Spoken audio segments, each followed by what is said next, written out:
What's going on, everybody? Brian here from Brian's Broadcast. I hope all of you are doing fantastic. I'm feeling really lucky today. You know why? Because I got to get something from the house of Galleria Perfumes. Again, Galleria was the house that was creatively directed by Ashton from Jensen's YouTube channel. Check out the link right here. The link is in the description below. This is the guy. And this fragrance was created by master perfumer Bertrand de Chauffour. I hope I pronounced it right. And this fragrance is none other than Dream Woods. Look at this beautiful bottle. This is one of my favorite colors, purple or violet, whatever you call it. I love both. So look at this beautiful bottle. Got a really heavy cap, metal. It's golden. And look at this beautiful premium sticker on it. And if you look closely, the bottle itself, it's got some matte texture on the top, and as you go to the bottom, it becomes a really smooth and shiny texture. I don't know how many people noticed that. Let me know in the comment section if you knew it.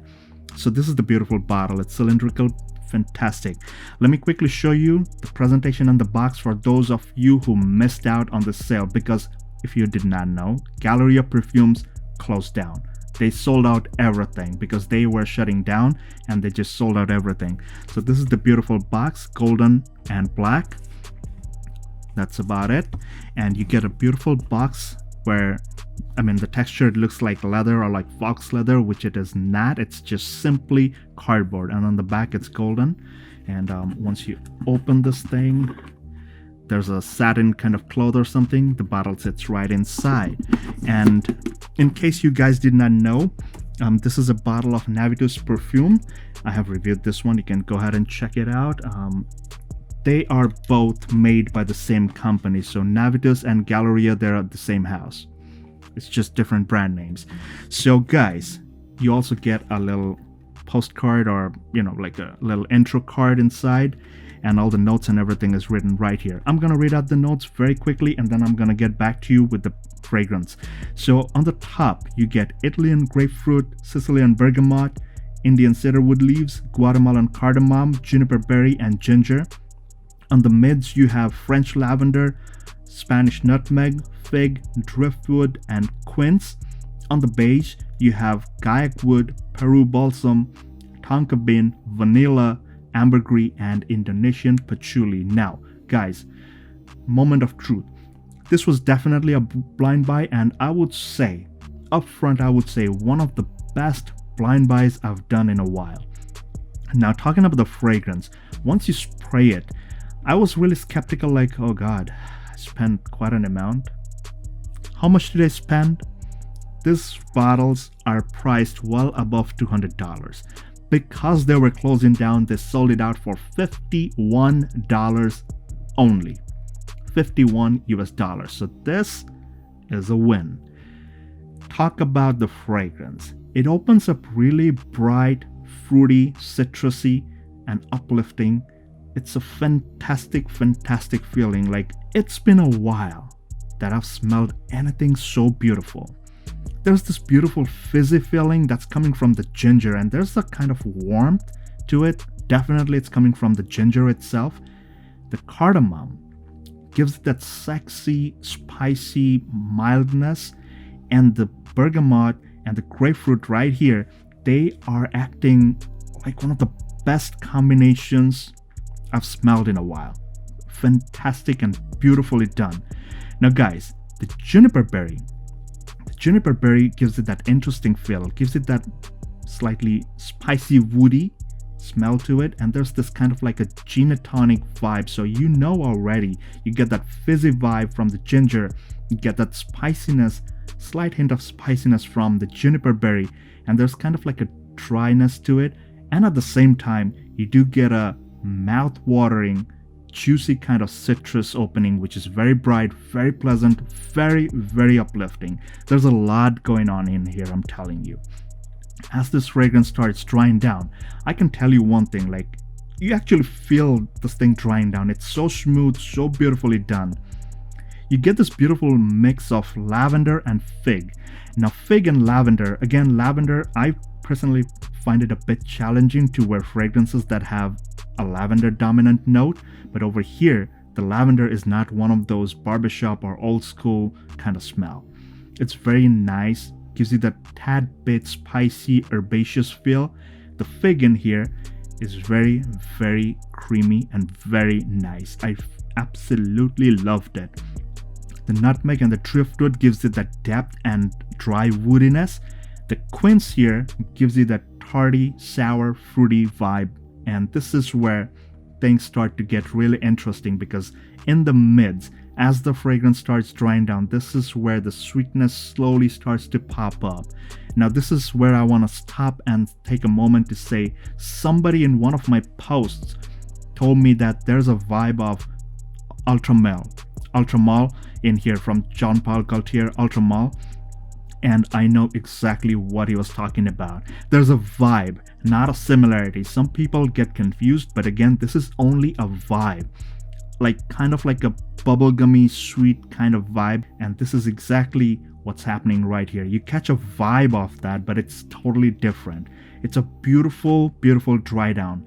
Further drying down, this fragrance becomes really more creamy, sweet. And what kind of a creamy thing are we talking about? We're talking about the tonka bean and the vanilla. The vanilla over here, I kind of feel it's one of those creamy, almost gourmand kind of vanilla.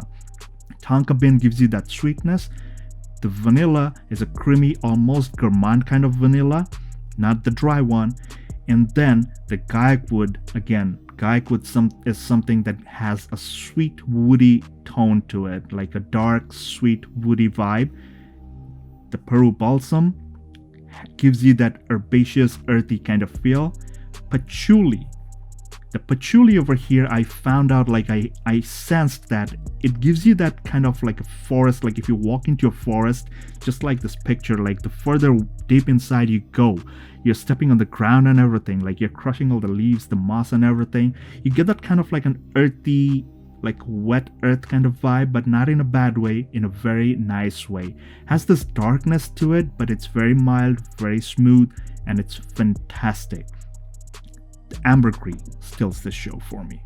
A lot of people don't like ambergris, so people who are anti-ambergris, I would say stay away, because the ambergris here is pretty dominant, and the dry down, I mean, as the fragrance dries down, as it develops, and it gives that beautiful, uplifting, modern feel.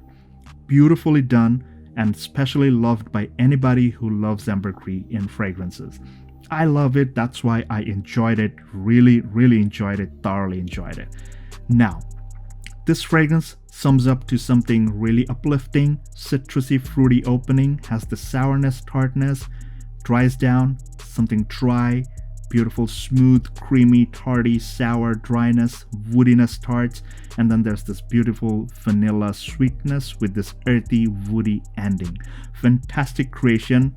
Thumbs up, Ashton, but it's a shame this company needed to be gone, and this is probably one of the few bottles remaining out there in the wild.